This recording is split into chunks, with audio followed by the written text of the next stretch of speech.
इसीलिए अब मैं कह रहा हूँ एज टीचर्स आप अपने बच्चों को अभी से ये ऑब्जर्वेशन और ये लिसनिंग की आदत डालेंगे, इसकी गेम्स बना लें। कई गेम्स नेट पर भरे पड़े हैं इनकी गेम्स के, ठीक है, मैंने तो आपको 2 बताई है ना, और बना लें गेम्स और उनके साथ वो गेम अपने घर में अपने बच्चों के साथ ये गेम्स खेलें।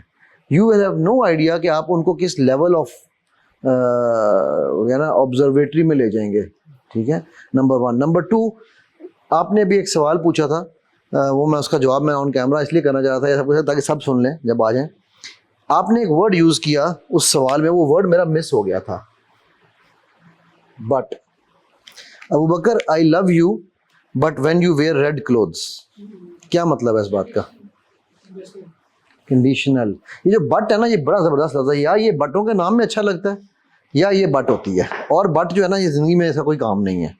मैं बट यूज़ करता हूँ, this is the answer to your question, मैं बट यूज़ करता हूँ जब मुझे बट से पहले कही हुई बात आई लव यू, ठीक है, को निगेट करना होता है। जब मैंने ये बात मैंने ये झूठ बोला होता है ना, तो मैं कहता हूँ बट व्हेन, ठीक है। अभी आपने कहा ना कि ये हमें चीज़ें करनी चाहिए, बट कैसे करें, मतलब हमें ये चीज़ें नहीं करनी चाहिए। सो एनीथिंग विच इज, लेकिन उर्दू में हम इसको लेकिन कहते हैं, ठीक है, अरबी में वलाकिन कहते हैं। अच्छा, बट के सेम जुमला, I love you Bakr and when you wear red clothes you look even more handsome. Now and is the replacement, and is a joiner, but is a breaker. तो इसी तरह वो जो वर्ड्स हैं वो सारे वर्ड्स मैं भी यूज करता हूं। आज आपको ये पता चला है कि उन वर्ड्स की पावर क्या है। Now if you are going to say should, you will know why, what and how should has to be said, ठीक है। आज से पहले आपका शुड शायद जबरदस्ती था, अब आपका शुड जो होगा वो मे बी एक क्या कहना चाहिए, हमदर्दी होगा, ठीक है। इसी तरह बट आप अगर ये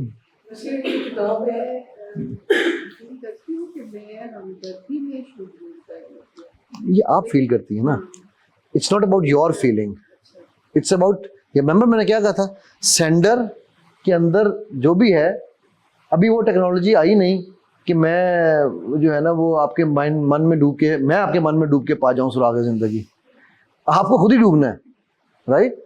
सो वो आपको जब आपको देखिए एक बात याद रखिएगा, हम एनएलपी में एक बात कहते हैं, ऑलवेज नो योर आउटकम। आप एट द एंड चाहते क्या है? क्या आप लड़ाई करके जेल जाना चाहते हैं, या आप गुस्सा सिर्फ इसलिए दिखा रहे हैं कि यार थोड़ा सा मेरी अथॉरिटी बन जाए? अगर अथॉरिटी से बात आगे बढ़ने लगेगी तो आप लड़ाई रोक देंगे। If you don't know your outcome then you don't end anywhere in a regular place, then your things go on and on and on. So always know your outcome, what do you want to take out of that conversation. आपका मकसद बच्चे को रेप्रिमांड करना है या आपका मकसद बच्चे को इंप्रूव करना है? अगर इंप्रूव करना है तो आप शुड, कुड, वुड को, या आप खुद भी रिलेशनशिप्स में डिलीशन, डिस्टॉर्शन, जनरलाइजेशन आज आपको समझ आई ना, तो अब आप खुद सोचेंगे यार ये कि मैं डिलीट तो नहीं कर रही, या मेरा हस्बैंड डिस्टॉर्ट तो नहीं कर रहा, ठीक है, या मेरा बच्चा जनरलाइज तो नहीं कर रहा, ठीक है। तो वो सारी चीजें आपको, अब मैंने what I have done is today I have just given you a feeler of knowing what to do, why to do, how you do, ठीक है, क्लियर हो? एक सवाल और आपका था मेरा ख्याल है, राइट? आपका था, हाँ, वो था उससे रिलेटेड, वीकॉग, हाँ, कि लिमिटेशन हो जाती है।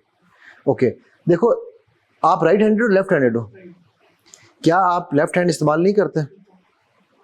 ठीक है, मैं अभी डेक्स्ट्रिक्स हूँ, मैं राइट से भी बैट करता हूँ, लेफ्ट से भी बैट करता हूँ, राइट से भी बॉल कर सकता हूँ, राइट लेफ्ट से भी बॉल कर सकता हूँ, ठीक है। क्या हर बंदा एम्बीडेक्स्ट्रिक्स होता है?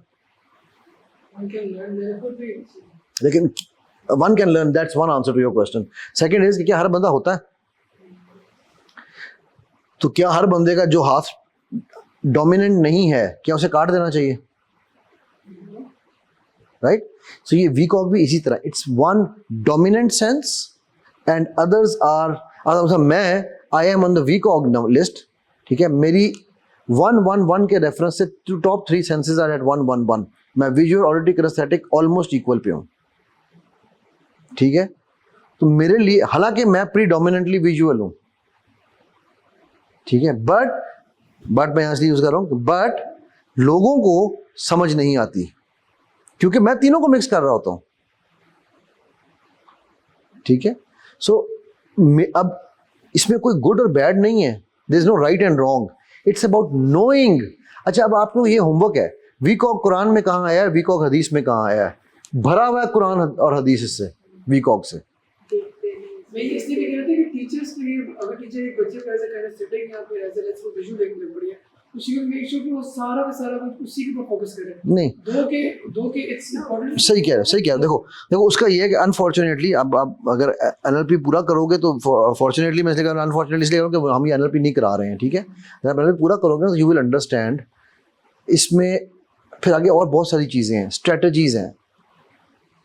रेहाम जी नहीं, नर्चरिंग के अलावा एक और स्ट्रेटजीज है ना। अब रेहाम की learning strategy can be totally different than her buying strategy. Reham कपड़े कैसे खरीदती हो आप? देखती हूँ, बल्कि शी इज प्रीडोमिनेटली ऑडिटरी। ये बात समझना, ये मैंने एक एग्जांपल दी है। देखने के बाद क्या करती हो? फील करती हो। अभी तो ऑडिटरी आई कोई नहीं है, आप समझ आई? सो हमारी स्ट्रेटजीज वीकॉक के अंदर डिफरेंट एक हमारी, लेकिन प्रीडोमिनेंट सेंस क्या है? अगर मैं इसको सुनाऊंगा कि फलाना ब्रांड बड़ा अच्छा है तो ये शायद वहां पहले जाएगी, right? So that is her predominant sense, correct? But that is not her buying strategy for a cloth. Okay, what is your buying strategy for a mobile? What is your buying strategy for a car? They might be different. So the more you know कि किस तरह से हमने different strategies हैं। अब strategies practitioner level पे नहीं पढ़ाई जाती, स्ट्रेटजीज जो है वो मास्टर प्रैक्टिशनर में पढ़ाते हैं हम, वो सेकंड लेवल है।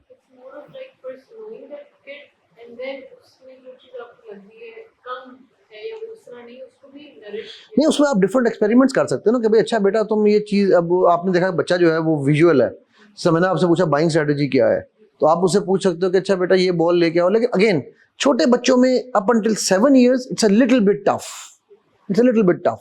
So what you do is you do assess it based on whatever observation you have and you try to nurture them with all the available resources that you have। ठीक है, no सबसे कम research जो NLP की कहती है कि जी दुनिया में रिसर्च जो कहती है, बल्कि एनएलपी का रिसर्च ये कहती है कि 60% of the people in the world are visuals.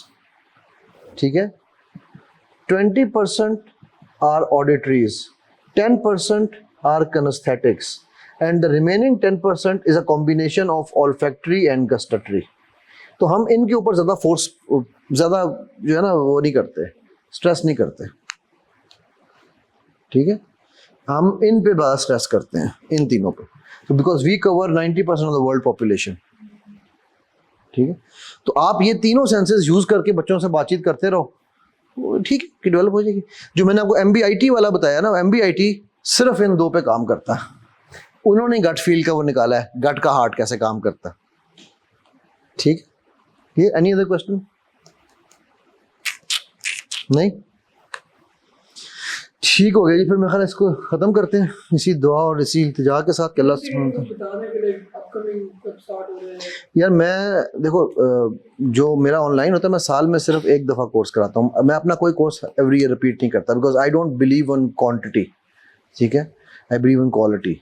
हाँ, अगर कोई दारा या कोई बंदा या कोई चीज़ हो जहाँ पे कोई ग्रुप हो, मिनिमम भी अगर 5 का ग्रुप हो, ठीक है, तो फिर फिर हम उसको लाइव भी कर सकते हैं, ऑनलाइन भी कर सकते हैं, वो डिपेंड करेगा। ठीक है, बट वो उसको फिर किया जा सकता है। अभी इस साल वाला मेरा जो NLP का कोर्स है उसके तकरीबन 13 सेशन हो चुके हैं हमारे ऑनलाइन के, और 10 सेशन रह गए हैं। तो मेरा ख्याल है कि ऑलमोस्ट ये नेक्स्ट ईयर अप्रैल में इंशाल्लाह फिर शुरू होगा नया बैच। उससे पहले अगर आप लोग करना चाहो तो एक तो जैसा सिल्वा मैंने बताया था वो आ रहा है 29 से, और फिर मेरा सितंबर के एंड में, अक्टूबर के फर्स्ट सेकंड वीक में मैं शुरू करूंगा master your life. Master your life is combination of practical applications of NLP, Silva, body language, life coaching, hypnosis, practically how do you use them in your life. ठीक है, so it's a 24, it is a combination of practical usage of these things. Body language a separate course है, बिल्कुल होते हैं, उसमें theory भी होती है ना, उसमें कराता हूँ, उसमें होते हैं प्रैक्टिकल यूजेज, ठीक है, वो प्रैक्टिकल भी होते हैं, थ्योरी भी। लेकिन कई दफ़ा लोग करने के बाद मुझसे ये कहते थे, सर हमें जब हम रियल लाइफ में जाते हैं, क्लासरूम में बैठ के हमें समझ आती है कैसे करना है, रियल लाइफ में समझ नहीं आ रही कैसे करना है। तो फिर मैंने ये, फॉर एग्जाम्पल स्टोरी टेलिंग है, अब स्टोरी टेलिंग की पूरी टेक्निक्स सारी NLP में भी मौजूद हैं, ठीक है, लेकिन वो लोगों को गैदर नहीं कई दफ़ा होती, तो वो फिर मैंने उसको एक सेपरेट उसमें डाला है, किस तरह आपने, हम स्टोरी थेरेपी कहता हूँ मैं उसको, ठीक है। 90% of the times you have no idea how powerful story telling, metaphoring जो है, कुरान भरा हुआ है, हदीस भरी हुई है, ठीक है। सो क्यों है? क्योंकि ये जो मशीन है ये कहानियों की ज़ुबान समझती है, ठीक है, इसको फैक्ट्स नहीं समझ आते। सो अगेन, तो वो मास्टर योर लाइफ है, वो और उसके बाद फिर बॉडी लैंग्वेज, ये दो मेरे हैं। बट एनीवेज वो तो इंशाल्लाह खैर देख लेंगे, अगर आप लोगों ने लाइव यहाँ करना होगा, कुछ बनाना होगा प्रोग्राम, तो वो हम उसके हिसाब से फिर देख लेंगे। इसमें ना मेरी एक सजेशन है, और ये सजेशन मैं हमेशा हर इदारे को देता हूँ, जो इदारे सब्सिडाइज करते हैं ना अपने वो एम्प्लॉयज़ के लिए, ठीक है, या टीम्स के लिए, वो मैं फिर भी समझता हूँ कि कुछ ठीक है। जो इदारे फ्री कराते हैं ना, मैं उन्हें मना करता हूँ, आप अपने एम्प्लॉयज़ को फ्री कोई कोर्स मत करवाएं। मेरे पास कोर्सेज में, मैं नाम नहीं लूँगा किसी भी इदारे का, कई इदारों के लोग हैं जहाँ companies have paid, they have been the most problematic students of my class, because उनका कुछ नहीं लगा हुआ। अभी ये एग्जांपल है, एक प्लेयर है पाकिस्तान की, वो मेरे साथ उसकी पेमेंट किसी और ने की थी, ठीक है, तो वो मुझे आज आधे NLP ख़त्म हो चुका है, मुझे कह रही है सर मेरे पास टाइम नहीं है, मैं अब नहीं करना चाह रही, फ्री में मिला हुआ था ना उसको, ठीक है। सो एक तो ये कि वो होता है, दूसरा उनको वो क्लास में अपना होमवर्क नहीं करते, फिर वो आ जाते हैं और आगे पूछते हैं, हो यार अच्छा जी। तो मैं हमेशा ये कहता हूँ कि यार आप अपनी जेब से ज़रूर लगा कर करें, and these are not cheap courses by the way, ठीक है, दीज आर एक्सपेंसिव, कोई मसला नहीं है। उस चीज़ को आप, ये बंदा कर सकता है कि जी फॉर एग्जांपल एक इदारा था, उसने वो बंदे उन्होंने भेजे, उन्होंने 50% मैं ख्याल उन्होंने इदारे ने पे किया, 50% उन्होंने उनको लोन दिया अपने स्टाफ को कि ठीक है जी आप कर लें, लेकिन स्टाफ हैड टू पे बैक इन सैलरी, ठीक है। मैं जब तक आपका लगेगा नहीं, आप उसको वैल्यू नहीं करेंगे, ठीक है। तो ये मैं इसलिए आपको ये सजेशन मैंने इसलिए दी है कि मेक श्योर कि अगर आप लोगों ने करना भी है ना तो, और अच्छा उसमें कई बार लोग सर पैसे नहीं हैं, बड़ा महंगा है। मेरे पास बेतहाशा एग्जाम्पल था, अभी इस वक्त मेरे NLP के बैच में एक बच्ची है जिसके पास बिल्कुल पैसे नहीं थे। उसने कहा, मैंने कहा कैसे करोगी? कहती सर करूँगी, मसले कोई नहीं, मैं कैसे करोगी? कहती है आप मुझे इंस्टॉलमेंट दे सकते हैं? मैंने कहा दे देता हूँ, ठीक है। तो मैं 6 इंस्टॉलमेंट NLP की वैसे भी देता हूँ, जब जो ऑनलाइन वाला है उसको मैं 6 इंस्टॉलमेंट देता हूँ। तो कहती है मुझे 8 चाहिए। मैंने कहा मिल जाएंगी। अच्छा, वो उस बच्ची ने ज़िंदगी में कभी कोई काम नहीं किया हुआ था पहले। उसने लिंक्डइन पे गई, उसने 1 महीना लगा के, ये जनवरी की बात है, लिंक्डइन पे अपनी प्रोफाइल बनाई, सीखा कैसे काम करना है। अभी तक वो सबसे ज़्यादा पे कर चुकी है। 2 लाख बेसिक उसकी फ़ीस है, ठीक है, प्लस जो है वो सर्टिफिकेशन चार्जेस अलग हैं, ठीक है। वो अभी तक 180 पे कर चुकी है, और बाकी किसी ने, हालांकि उसकी इंस्टॉलमेंट जो है वो उनसे ज़्यादा हैं। बाकियों की भी इंस्टॉलमेंट्स में 2 महीने रहते हैं और इसकी इंस्टॉलमेंट 4 महीने रहते हैं, लेकिन ये 180 पे कर चुकी हुई है।